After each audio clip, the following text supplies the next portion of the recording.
近日，一段由无人机拍摄的日本准航母出云号的视频在网络上流传。日本方面经过调查表示，视频应该不是人工合成，确由无人机拍摄。防卫相承认遭遇重大军事情侦事故。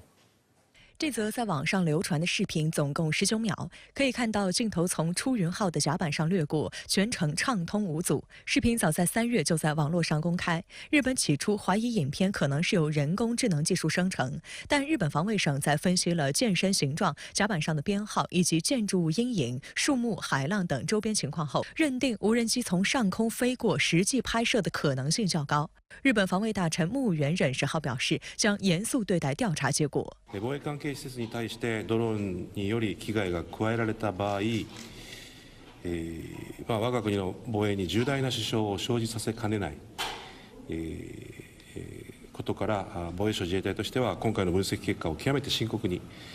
受け止めています。 对于无人机如何能够在未被发现的情况下飞越出云号，木原忍以安全原因为由拒绝评论。但他强调，需要应对无人机和其他无人驾驶载具的快速技术进步，以及加强军事基地周围的防御。 出云号是日本海上自卫队最大的核心舰艇，可载隐形战斗机，被视作准航母。目前，出云号正在横须贺基地进行第2次升级改造工程。 值得注意的是，横须贺基地是驻日美国海军司令部所在地，作为美国第7舰队的据点，这里是美国国土以外唯一一处具有航空母舰母港机能的港口。而且，横须贺具有非常强大的维修舰船能力。如果横须贺基地无法使用，美军必须花费半个至1个月的时间，移动到夏威夷珍珠港甚至美国本土才可修理舰艇。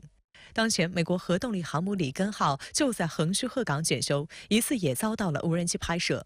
社交媒体 X 上流传的视频显示，里根号甲板上杂物堆积，其中还有不少线圈，疑似在更换老旧的线路。此外，甲板上还有至少6人正在进行一些除锈工作。日本共同社指，根据日本的无人机规制法，卫星许可不得在横须贺空军基地附近，包括码头飞行无人机。报道还指出，自卫队会对无人机进行监测，如果认为无人机卫星许可飞行，就会对其进行干扰或捕获。但网上流传的2段视频显示，无人机与航母之间的距离非常近，且并未受到太多干扰。 日本舆论对此深感震惊。有学者称，如果无人机搭载炸弹或其他武器对舰艇发动攻击，后果不堪设想。这次拍摄行动也说明呢，目前日本的造船厂对各种无人机的发现概率相对较低，而且出云号凭借舰载武器装备，也没有办法对各类无人机的侦察行动，包括所谓带引号的观光行动进行制止，也说明目前在低空对于各类无人机的防御行动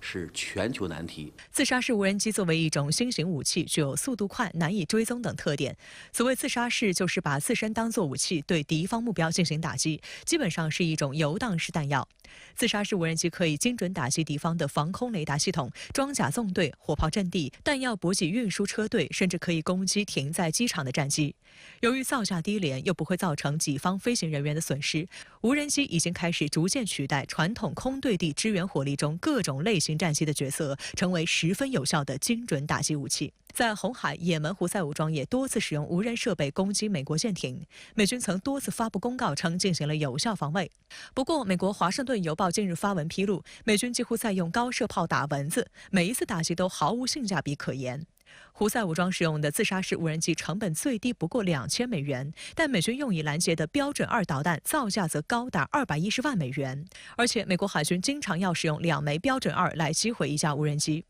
海军作战部长也在国会听证会时承认，护航行动展开以来，相关军备烧钱已达10亿美元。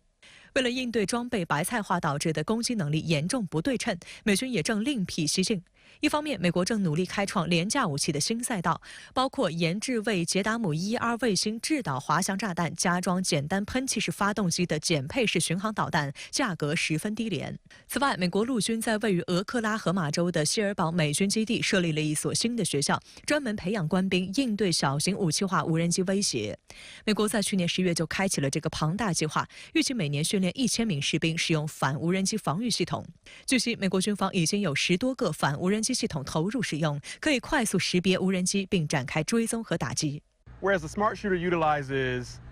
the 5.56 round, this is known as an electronic attack system. So the soldier is taking this here and they're pointing in the general direction of the target that they see.